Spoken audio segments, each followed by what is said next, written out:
Prepare to embark on a journey where the ordinary transforms into the extraordinary. From the subtle strokes of a brush to the grand designs of a visionary, we're about to explore the captivating world of artistic expression. Get ready to be inspired, challenged, and utterly mesmerized. Let's dive in. The Core Awakening. अर्थ के अंदर क्या हो रहा है? हजारों साल पहले की बात है, जब धरती अभी एक ज्वालामुखियों का गोला थी। उसके गहरे गर्भ में एक रहस्यमयी शक्ति सोई हुई थी। यह शक्ति, जिसे एंशिएंट टेक्स्ट्स में पृथ्वी का हृदय, हार्ट ऑफ अर्थ कहा गया था, धरती के जीवन का स्रोत थी। वक्त गुजारता गया, धरती ठंडी हुई, उस पर जीवन पनपा, लेकिन पृथ्वी का हृदय गहरी नींद में नहीं रहा। आज की दुनिया में, जहां साइंस और टेक्नोलॉजी ने हर चीज को समझने का दावा किया था, वहां भी धरती के अंदर होने वाली कुछ घटनाएं पहेली बनी हुई थी। पिछले कुछ सालों से दुनिया भर के सीस्मोग्राफ्स, भूकंप मापने वाले यंत्र कुछ अजीब सिग्नल्स रिकॉर्ड कर रहे थे। कभी अचानक, बिना किसी टेक्टोनिक एक्टिविटी के, जमीन के अंदर से एक लो फ्रीक्वेंसी एक तरह की ध्वनि सुनाई देता, जो कुछ सेकंड्स के लिए रहता और फिर गायब हो जाता। साइंटिस्ट्स हैरान थे, लेकिन कोई पक्का जवाब नहीं मिल रहा था। डॉक्टर अरण्या शर्मा, एक यंग और ब्रिलियंट जियोफिजिसिस्ट, ने इस फिनोमेनॉन को अपनी रिसर्च का विषय बनाया। वो मन ही मन जानती थी कि ये सिर्फ रैंडम साइस्मिक एक्टिविटी नहीं है। उसने अपने रिसर्च में पाया कि ये हमसे एक पैटर्न फॉलो कर रहे थे, जैसे कोई धरती के अंदर से कोई चीज सांस ले रही हो। एक रात अरण्या अपनी लैब में थी, जब एक बहुत ही स्ट्रांग और क्लियर हम रिकॉर्ड हुआ। यह इतना तेज था कि उसकी लैब में रखे डेलिकेट इंस्ट्रूमेंट्स भी वाइब्रेट करने लगे। मॉनिटर पर उसने देखा कि वाइब्रेशंस धरती के थिक कोर, गर्भ से आ रही थी। पर यह कैसे हो सकता है? कोर तो मोल्टन आयरन और निकल का बना है, वहां से कोई साउंड कैसे आ सकती है?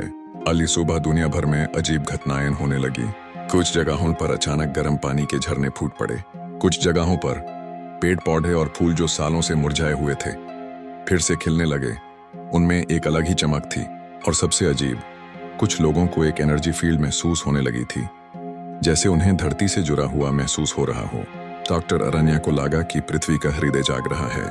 उसने अपनी रिसर्च में पाया था कि एंशिएंट कल्चर्स में इस हृदय को सिर्फ एक पावर सोर्स नहीं, बल्कि एक कॉन्शियस एंटिटी माना जाता था।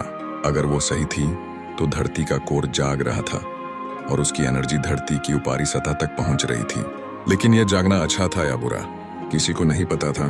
कुछ साइंटिस्ट्स को डर था कि यह बड़े भूकंप और ज्वालामुखियों को जन्म दे सकता है, लेकिन अरण्या को लगता था कि यह धरती का खुद को ठीक करने का तरीका हो सकता है। पोल्यूशन, ग्लोबल वार्मिंग और इंसानों की वजह से धरती बहुत स्ट्रेस में थी। शायद पृथ्वी का हृदय अपने आप को दोबारा बैलेंस कर रहा था। एक दिन अरण्या ने एक नया पैटर्न डिटेक्ट किया। हर हुम के बाद धरती के अलग अलग हिस्सों में कुछ एनर्जी वॉर्टेक्सेस, ऊर्जा के घुमाव बन रहे थे। ये वॉर्टेक्सेस प्राचीन मंदिरों, मेगालिथिक स्ट्रक्चर्स और नेचुरल पावर स्पॉट्स पर बांध रहे थे। अरण्या को लगा कि ये वो जगह है जहां धरती की ऊर्जा और इंसानी चेतना मिल सकती है। उसने अपनी टीम के साथ मिलकर इन वॉर्टेक्सेस की स्टडी शुरू की। उन्होंने पाया कि इन जगहों पर जाने वाले लोगों को अजीब अनुभव हो रहे थे। कोई हील्ड हो रहा था, कोई नए आइडियाज मिल रहे थे, और कुछ को धरती के पौधों और जानवरों से कम्युनिकेट करने की शक्ति मिल रही थी। द कोर अवेकनिंग सिर्फ एक जियोलॉजिकल इवेंट नहीं था, ये इंसानियत के लिए भी एक वार्निंग और एक नया मौका था। धरती अपने आप को फिर से संतुलित कर रही थी, और उसके साथ साथ वो इंसानों को भी एक मैसेज दे रही थी।